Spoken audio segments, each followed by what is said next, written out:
মুড়ি কাটা পেঁয়াজের আমদানি চলছে মার্কেটে। প্রিয় দর্শক, দাম কম, কৃষক বিপাকে আবারও।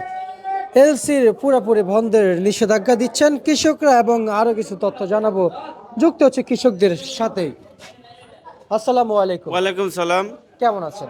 খুব ভালো আছি আলহামদুলিল্লাহ। আপনার দেশের বাড়ি কোথায়? দেশের বাড়ি কুষ্টিয়া জেলা। কত বস্তা পেঁয়াজ নিয়ে আসছেন? মাল নিয়ে আসি 30 বস্তা। 30 বস্তা। জি। আপনার সহকর্মীরা সহকারে? জি, আমার সহকর্মী আমরা হলে 2-4 গাড়ি নিয়ে আনছি। দুই থেকে চার গাড়ি নিয়ে জি। আসছেন। আচ্ছা, কিন্তু আমি আপনার কাছ থেকে জানতে চাইবো যে চার গাড়ি মানে বেশি, দুই জি। গাড়ি মানে কম, চার গাড়ি থেকে পরিমাণ মতো কম। জি জি। টোটাল কত কত গাড়ি নিয়ে আসছেন সেটা একটু বলবেন। টোটাল কত বস্তা? কত গাড়ি নিয়ে আসছেন? কয় গাড়ি নিয়ে আসছেন টোটালে? কয় গাড়ি? জি জি। আমরা 4 গাড়ি নিয়ে আনছি কুষ্টিয়া থেকে। চার গাড়ি। আমাদের 1 গ্রাম থেকে। এক গ্রাম থেকে আর চার গাড়ি। চুয়াডাঙ্গা মেহেরপুর সব জায়গা থেকে নিয়ে আনছে। আচ্ছা, কিন্তু আমি আপনার কাছ থেকে জানতে চাই, জি। এখন যে আপনার যে পেঁয়াজ আবাদ হয়েছে, জি, জি। ফলন কেমন হয়েছে পেঁয়াজের? ফলন খুব ভালো। এ দেখেন আমাদের দেশি পেঁয়াজের মান কত সুন্দর ভালো, জি। কত সুন্দর টাটকা মানান। কিন্তু আমাদের পেঁয়াজ এলসির কাছে আমাদের মূল্য নাই। নাই। এলসি গাছ বাড়ি গেছে, সেটা বিক্রি হয়েছে এবারে 50 টাকা। আচ্ছা, আর আমাদের 38 দিন আজকে 40 টাকা, এই 44 টাকা উপর বাজার। মানে যেটার মূল্য না সেটার দাম বেশি। হ্যাঁ, সেটার মূল্য দাম বেশি। আর এটা মূল্য আছে, মূল্য আছে, আমরা দাম পাচ্ছি না। দাম পাচ্ছেন না। জি জি। আচ্ছা, তার মানে কৃষক কি অসহায় হয়ে পড়লো নাকি? হ্যাঁ, কৃষক মানে একবারে মাথায় হাট, কৃষক শেষ তো একবারে। আচ্ছা আচ্ছা আচ্ছা, বুঝতে পারছি। কয়েকদিন আগেও আমাদের দাম ভালো ছিল, আমরা মনে করলাম আমাদের এই সরকার বাঁচাবে, জি জি। কিন্তু এই সরকার আমাদের মায়ের শেষ করে ফেললো। আর ক্ষতি করলো? জি। আচ্ছা আচ্ছা আচ্ছা আমরা সরকারের কাছে খুব আশা ছিলাম যে আমাদের বাঁচাবে এবারটা, মানে 50-এর নিচে হবে না, সেই পেঁয়াজ এখন 38 টাকা। আচ্ছা আচ্ছা আচ্ছা আচ্ছা, জি। বুঝতে পারছি। এই যে এ দেখেন এলসির গাছ বাড়ি গেছে, এর দাম 50 টাকা। আচ্ছা ইনারা তো সিন্ডিকেট করে বেচছে। আচ্ছা এরা আচ্ছা, 50 হলে বেচবে, নাহলে বেচবে না, ফেলি দেবে, অথচ বেচবে না। আচ্ছা, এই যে এলসি না? জি জি। আচ্ছা আচ্ছা, বুঝতে পারছি।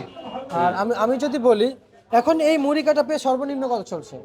সর্বনিম্ন আজ হলে 40 দিনে ওপর বাজার 44 টাকা। 44 টাকা। জি।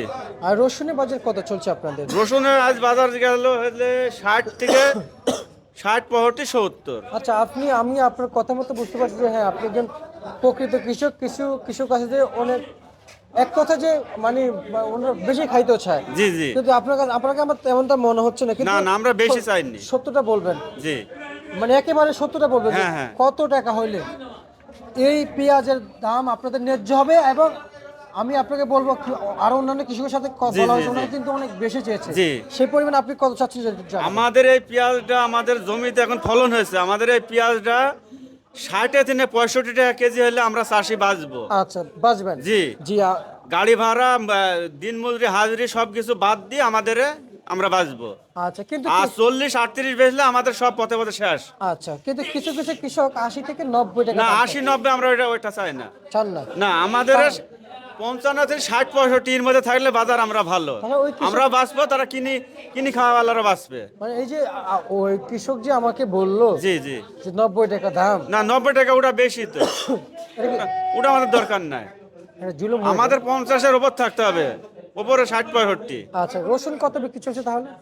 রসুনটা আমাদের তাহলে পারে 70-80 এর মধ্যে থাকলে। আচ্ছা, ওনারা সব কৃষক? জি জি। আচ্ছা আচ্ছা আচ্ছা আচ্ছা আচ্ছা। আর আজকে রসুন 70-80 টাকা দাম জি বলেছে। জি। গেল বছর রসুনে কি পরিমাণ লস খাইছেন? গেল বছর তো রসুন আমাদের একবারে মাঠে থেকে কাটি ফেলি দেওয়ার মতন 40 টাকা কেজি, 35 টাকা কেজি বেচছি কাঁচা রসুন। আচ্ছা আচ্ছা আচ্ছা, এই এর আগে কয়দিন আগে কম গেল, এখন মোটামুটি 70-80 ভালোটা যাচ্ছে। যাচ্ছে। জি। আচ্ছা আচ্ছা আচ্ছা, বুঝতে পারছি। আপনারা এখন যে দাম পাচ্ছেন, এটা তার মানে আপনাদের ন্যায্য হচ্ছে না না? না না, আমাদের পেঁয়াজের মরি শেষ। আর আমাদের সরকার অতি শীঘ্র আইপিটা বন্ধ করে দিকে একবারে, জানুয়ারি ফেব্রুয়ারি এই এই দুটো মাস এখন আপাতত বন্ধ রাখো। কিন্তু আইফিতে ইনপুট পারমিশন বন্ধ হয়েছে। বন্ধ হয়েছে, কিন্তু আজ্ঞারগুলো তো আসছি, দেখেন শ্যামবাজারে ভর্তি। মানে আগের গুলো আসতেছে। জি জি। তার মানে সেগুলো বন্ধ করতে হবে। হ্যাঁ, এইগুলো বন্ধ করে দিতে হবে। আচ্ছা, ঠিক আছে, আপনাকে ধন্যবাদ। একজন কৃষকের মতামত আপনারা সকলে জানতে পেরেছেন।